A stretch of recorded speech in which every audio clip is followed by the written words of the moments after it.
नमस्ते, कैसे हैं आप सब लोग? लव वाइब्रेशन ने फिर से एक रिश्ते को टूटने से बचा लिया। अच्छा, इसके अंदर सेल्फ लव भी है, सेल्फ हीलिंग भी है, जादू प्रैक्टिस भी है, मतलब इन्होंने काफ़ी सारी चीज़ें की थी और मैरिड लाइफ थी, एक और शादी टूटने से बच गई। नमस्ते अनिल जी, कैसे हैं आप? अनिल जी ठीक है। नमस्ते शांभवी मैम, आपको मैं बहुत टाइम से फ़ॉलो करती हूँ और आज आपको अपनी सक्सेस स्टोरी लिखते हुए मुझे बहुत ज़्यादा अच्छा महसूस हो रहा है। मैंने अपनी शादी मैनिफेस्ट की थी और मेरी शादी हो भी गई। मेरी शादी को 2 साल हो चुके हैं, लेकिन हम दोनों के बीच में शुरू से ही थोड़ी-सी प्रॉब्लम आ गई थी फैमिलीज़ की वज़ह से, उनके इंटरफेरेंस की वज़ह से और हम दोनों के बीच में आए दिन लड़ाई होती थी। मेरे हस्बैंड ने ये डिसाइड कर लिया था कि हम अलग हो जाते हैं और प्रॉब्लम्स इतनी ज़्यादा थी कि मेरी फैमिली भी मुझे यही कन्विंस करवा रही थी, अलग ही हो जाओ तो बेटर है, अभी कोई बच्चा नहीं हुआ है और शादी को भी ज़्यादा टाइम नहीं हुआ है। अगर इतनी ज़्यादा प्रॉब्लम है और इतनी ज़्यादा लड़ाई-झगड़े हैं और तुम्हारा हस्बैंड भी यही डिसाइड कर चुका है, तो फिर अच्छा होगा कि अलग हो ही जाओ। मेरे हस्बैंड ने कहा कि तुम अपनी फैमिली में जाकर के रह सकती हो। तब मुझे बहुत ज़्यादा रोना आया और मैंने अपने हस्बैंड से कहा कि नहीं, क्या हम एक कोशिश नहीं कर सकते? मेरे हस्बैंड ने मना कर दिया। बोले मैं थक गया हूँ, मैं कोशिश करना चाहता था, लेकिन मुझे ऐसे लगता है कि कोई कोशिश काम करती ही नहीं है। हमारी शादी आगे चल ही नहीं पाएगी, तो फिर क्यों तुम अपनी ज़िंदगी के इतने साल बर्बाद करना चाहती हो और मेरे भी बर्बाद करना चाहती हो? वो काफ़ी ज़्यादा समझदार और मैच्योर इंसान हैं। लेकिन लड़ाई-झगड़े और फैमिली के इंटरफेरेंस इतना ज़्यादा था, स्पेशली उनकी फैमिली का, कि अब ये लड़ाई यहाँ तक पहुँच चुकी थी और मैं अब समझ ही नहीं पा रही थी कि क्या करूँ? तब मेरे पापा आए और बोले कि क्या डिसाइड किया है? तब मेरे हस्बैंड ने काफ़ी रूड बिहेव किया मेरे पापा के साथ, जो कि मुझे बिल्कुल अच्छा नहीं लगा। मैंने अपने हस्बैंड को वहाँ पर अकेले में जाके समझाने की भी कोशिश की। उन्होंने कहा, "तुम समझ ही नहीं रही हो, मैं समझा रहा हूँ, पर शायद तुम समझना नहीं चाहती, नहीं हो पाएगा।" तब मैंने सोचा कि अब मैं क्या करूँ? मुझे कुछ भी समझ में नहीं आ रहा।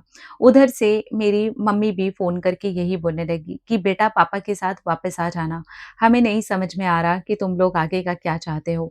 अगर बनाना होगा तो बन भी जाएगा और अगर नहीं बनाना होगा तो आगे का देखा जाएगा।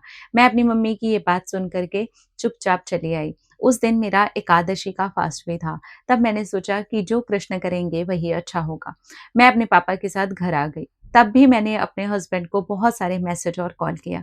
पर मेरे हस्बैंड ने एक भी मैसेज का जवाब नहीं दिया और कॉल का भी नहीं। मैं घर आई, मैंने अब अपने आप से प्यार करने का पहले दिन से ही डिसाइड किया कि मैं अपने आप से प्यार करूँगी और अपनी कद्र करूँगी। मेरे पापा-मम्मी बहुत ज़्यादा सपोर्टिव हैं, मुझे बहुत ज़्यादा प्यार करते हैं और उन्होंने कहा, "तू बस अपना ख़्याल रख, बाकी सब ईश्वर देख लेंगे।" दीदी मैंने पहले दिन अपने घर के अंदर पैर रखते ही अपने मायके में अपने आप से प्यार करना शुरू किया और उसके बाद जब मुझे अच्छा लगने लगा तब मैं अपने हस्बैंड को लव वाइब्रेशन भेजने लगी, अपने लिए होपोनोपोनो प्रेयर करने लगी, अपने आप को मैं हील करने लगी। जादू प्रैक्टिस में मैं अपनी अच्छी मैरिड लाइफ के लिए डालने लगी। यहाँ मायके आने के बाद 4 लोग क्या कहेंगे, ये नहीं सोचा मैंने। एक्सरसाइज़ करने लगी, डेली पार्क जाती, पास में ही एक जिम है, मैंने उसको भी जॉइन कर लिया। अब मैं डेली जिम भी जाने लगी। मेरे 2 एग्ज़ाम भी थे, मैं उनको भी क्लियर करने के लिए आगे काम करने लगी। यहीं पर मैंने एक पार्ट टाइम जॉब भी ले ली, वो भी करने लगी। मैं बस किसी तरीके से अपने आप को बिज़ी करना चाहती थी। अब इसी बीच हुआ ये मेरे एग्ज़ाम का रिज़ल्ट आया और मेरा वो एग्ज़ाम क्लियर हो गया।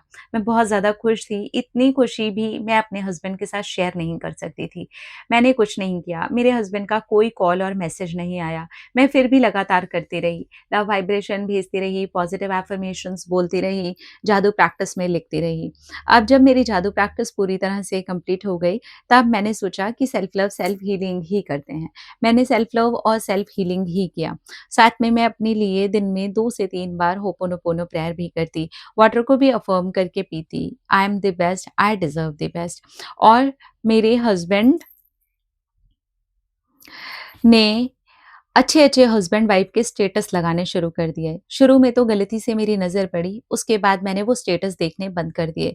जैसा आप कहते हो कि हमें स्टॉक नहीं करना, जानबूझ के भी नहीं और अनजाने में भी नहीं। मैंने वो सब कुछ देखना बंद कर दिया। वैसे भी मेरी स्टॉकिंग की बिल्कुल आदत नहीं थी, तो मैंने जा कर के अब इंटेंशनली ही स्टेटस नहीं देखे, क्योंकि मैंने 2-3 स्टेटस देखे थे और मुझे लगा कि ये तो इन्होंने हैप्पी मैरिड लाइफ के अच्छे-अच्छे कपल वाले स्टेटस लगा रखे हैं। उसके बाद मेरे हस्बैंड ने मुझे 2-3 बार ऐसे रील्स भी भेज दिए, जहाँ वो मुझसे बात ही नहीं कर रहे थे और जब मैं अपनी जॉब में, अपने एग्ज़ाम में, अपनी स्टडी में इतनी ज़्यादा बिज़ी हो गई थी कि मैं ध्यान ही नहीं देती थी, तब मेरे हस्बैंड के मैसेज भी आने लगे और वो उसमें कुछ-कुछ रोमांटिक मुझे रील्स भेजते। मैंने कोई भी रिप्लाई नहीं किया और फिर उन्होंने मेरे पापा को कॉल भी किया और उन्होंने कहा कि मैंने कोई कोर्ट में अभी तक चीज़ें नहीं डाली हैं और ना डालना चाहता हूँ। मैं अपनी वाइफ़ को कोर्ट लेकर के नहीं जाना चाहता हूँ। मैं आपसे माफ़ी माँगता हूँ उस दिन जो कुछ भी हुआ था। शांभवी दीदी, ये मेरे मायके आने के 8 मंथ के बाद हुआ है और इस बीच मैंने बहुत ज़्यादा पेशेंस रखा है। मेरे पेरेंट्स ने भी उन लोगों को कोई कॉल या मैसेज नहीं किया। उधर से मेरे हस्बैंड की मम्मी का भी कॉल आया और उन्होंने कहा, "हमारे इंटरफेरेंस की वज़ह से सच में आपकी बेटी डिस्टर्ब है और आज इसका कर्म मुझे मिल रहा है। मेरी बेटी को उसके ससुराल में परेशान किया जा रहा है। इसलिए मैं आपसे और आपकी बेटी से माफ़ी माँगती हूँ। मैं चाहती हूँ कि मेरा बेटा और आपकी बेटी अब एक अलग घर लेकर के रहें और वहाँ पर वो खुशी-खुशी रहें। हम उनसे आते रहेंगे, जाते रहेंगे मिलने के लिए। प्लीज़ आप हमें माफ़ कर दीजिए, जिससे कि ये कर्म हमारा हल्का हो और मेरी बेटी का वहाँ पर अच्छा संसार बस जाए। तब मेरे पापा ने कहा, सबकी बेटियाँ एक सी होती हैं। आपकी बेटी के अगर ससुराल में बात करने की ज़रूरत पड़ी, तो मैं भी कर लूँगा।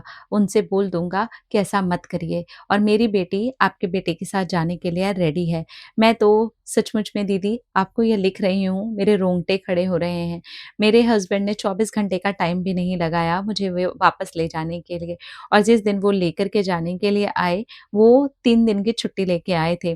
पहले 1 दिन वो मेरे घर रुके, फिर उसके बाद 2 दिन तक हम लोग कहीं बाहर घूमने के लिए निकल गए। हम वहीं पे रुके, हमने बहुत अच्छा एकदम न्यूली मैरिड की तरह टाइम स्पेंड किया।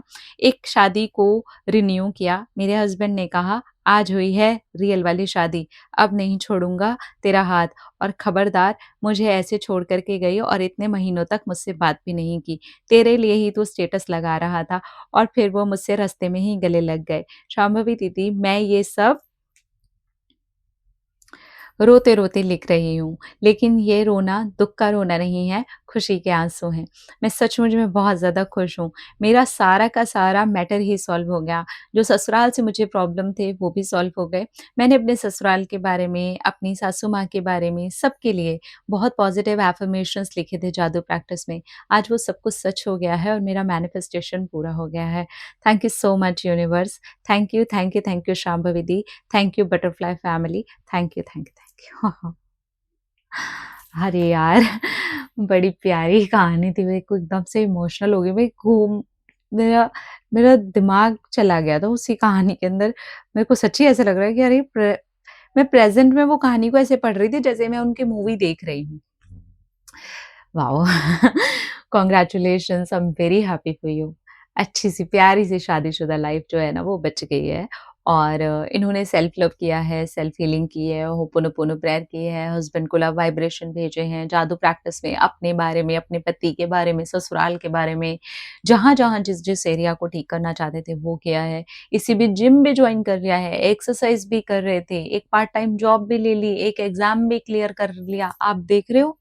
जहाँ पर अगर किसी फीमेल के साथ ऐसा हो जाए तो वो कहेगी कि यार मैं इतनी डिप्रेस हूँ, लोग क्या कहेंगे?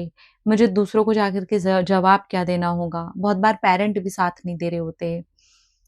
यहाँ पर सब कुछ अच्छा था और स्मूथली मैनिफेस्ट हुआ है। हस्बैंड ने खुद ट्राई किया। पहले स्टेटस के ज़रिए ट्राई किया, फिर जब इन्होंने देखना बंद किया और हस्बैंड को समझ आया वो स्टेटस ही नहीं देख रही है, तो उन्होंने बात करने के ज़रिए स्टार्ट किया। ऐसे रील्स भेजे और फिर छुट्टी लेकर के आए, फिर उनको कहीं घुमाने ले गए और एक नई शादी की तरह इसको वापस से स्टार्ट किया। वाओ! बड़ा अच्छा लगा यार कहानी सुन के, मैं खुश हो गई आपके लिए। हमारी दिल से दुआ है आप दोनों हमेशा खुश रहो, आपकी मैरिड लाइफ बहुत ब्यूटीफुल हो, ढेर सारी ब्लेसिंग्स, ढेर सारा प्यार आप दोनों को, खूब खुश रहो, आप मत लड़ना, मत आने दो तीसरे को कभी भी अपने दोनों के बीच में और खूब प्रेम से रहिए। कांग्रेचुलेशंस। अपना रखिए ख्याल, अपने आप से ढेर सारा प्यार तक अट्रैक्ट करें, ढेर सारा प्यार। टाटा।